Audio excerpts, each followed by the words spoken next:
Hi everyone. So we're going to continue on with building our admin page. Like I said, if you're not up to date, make sure you go to lesson 10, deleting users from admin page. That branch will be inside my basic Flask template repository on GitHub.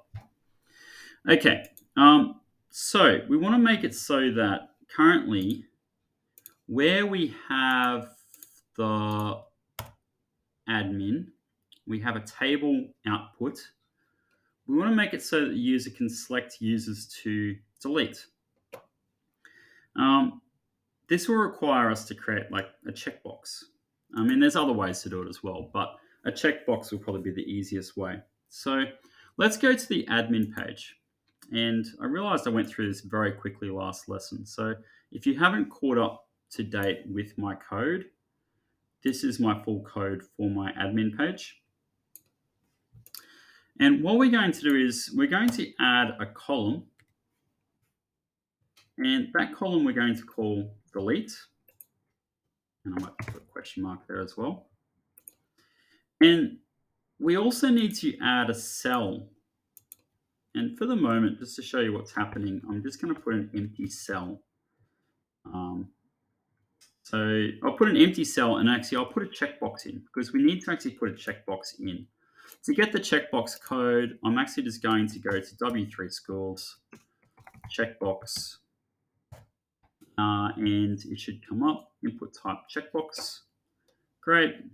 I'm actually just going to copy the code for a checkbox.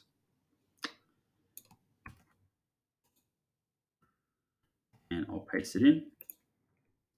The ID, I'm just going to go, I don't know, it doesn't actually matter really. In fact, I might actually just get rid of the ID altogether. It's not necessary. The name is very important though, because the checkbox must belong to a group. So I'm just going to go, and the value, well, for the value, I actually want to put the value as being the ID of the user who's being selected. So each checkbox will have a value. The value, I really want to make sure that that is equal to the ID of the user. And to get that, I know that in terms of these cells that were there, you can see how there's a cell called user ID. So the user ID is there. So to get that, all I'm going to do is inside the cell, I'm going to get the first, I'm going to get the value of user ID. Because cell is a Python, as you know, cell is not a Python dictionary. The row is the Python dictionary. So in fact, the row is the Python dictionary. So I probably just want to go row user ID. Hopefully this works. I'm a bit hazy on it. All right. So I'll just word wrap the code so you can see what I've got.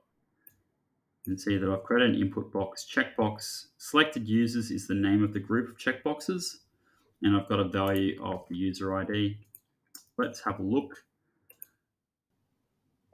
And you can see that now that I've refreshed my page, you can see that it's put these checkboxes down. And what I might do is I'm just going to inspect. I'm going to inspect the checkbox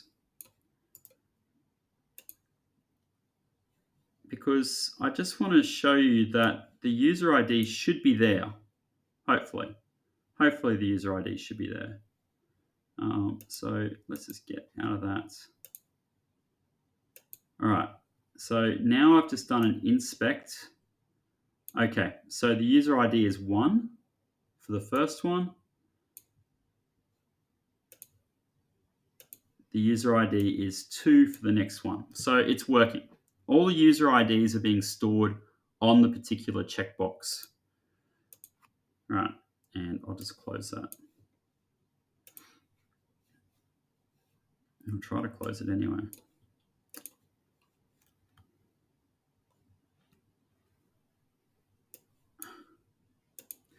Okay, so the checkboxes are there and I think it's ready to go. So now we can make it so the user can select these, but we need to work out which ones have been selected. And the other thing I'm very conscious of is we can't let them select the admin user. If the admin user is able to delete themselves, then we've got a serious problem. So we're going to go to the admin page, but before we do that, we actually need to create a form because we are going to have to get the values of that input sent to the admin page via post data. So I'm going to create a form. And to do that, all I need to do is put a form tag. And I need to have the closing form tag around the table. So now the table is inside a form.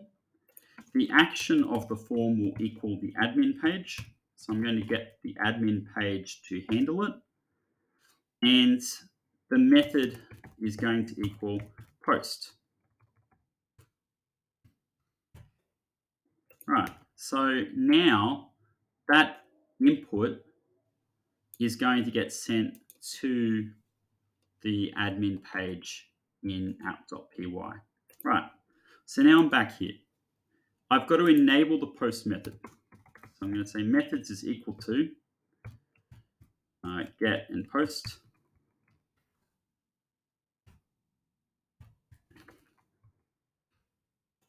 So I've enabled the post method. Then I want to make sure that I'm only going to do something if data exists in the post. So I need to go if request dot method is equal to post. So I'm only going to do something if there has been something posted. And now I'm going to get the users who have been selected. Now this is the tricky thing, and it's worth me going through this with you because when you create your own website, there's going to be times where you want to get a list of like checkboxes or select. There's options, drop downs, those kinds of input types. The data comes in post a little bit differently.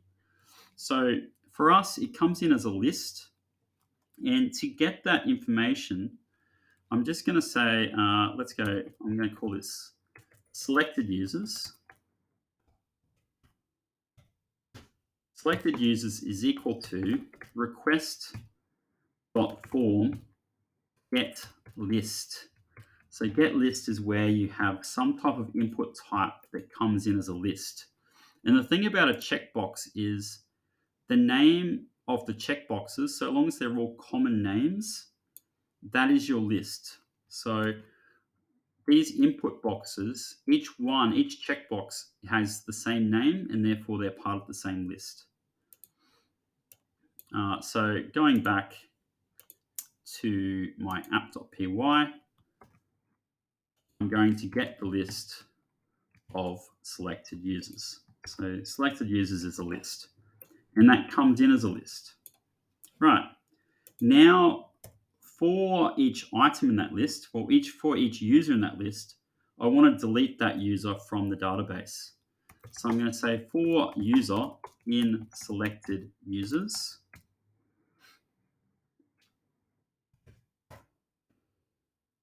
and that's going to be the user ID. This is the user ID. In fact, I better say for user ID in selected users. And I just want to make sure that the user isn't the admin user. That's the only worry I've got here is if it's the admin user. So I'm just basically going to say if user ID does not equal 1. And the only thing I might need to do is turn that into an integer because I just want to ensure that's the case. I'm not change that into an integer, change the user ID into an integer. I'm not actually sure what data type the data comes in as. So I'm just going to make sure that it is an integer. So long as the user ID does not equal 1, which is our admin user, I'm now going to delete from the database. And to delete, I'm going to use a modify query.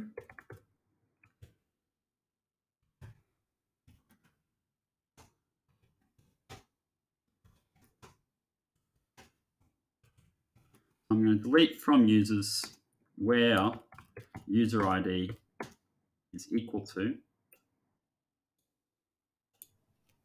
question mark, and then I need to feed in the user ID.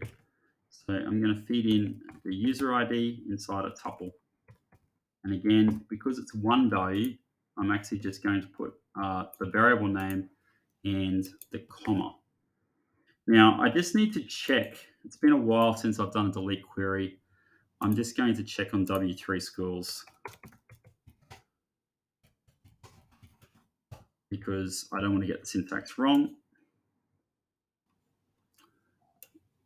Yeah, okay, that's going to work.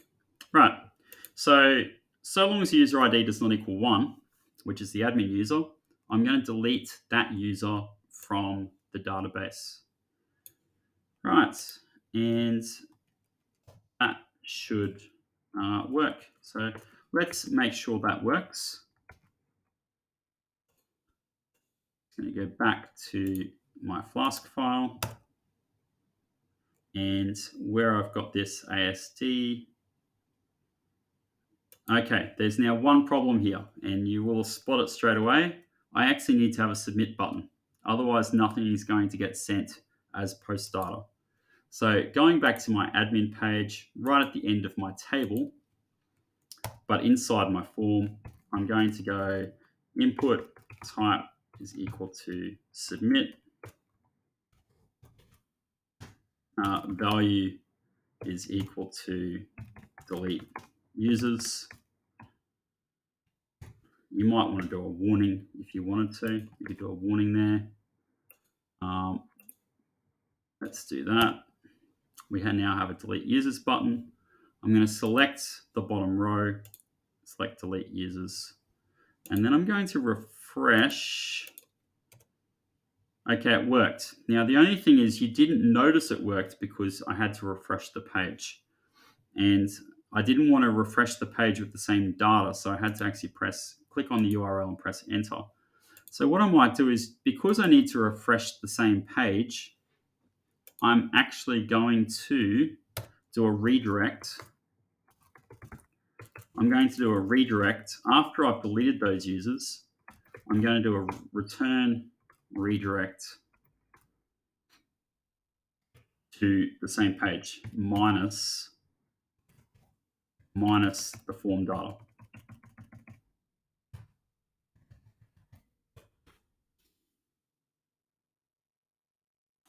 All right, and hopefully that works.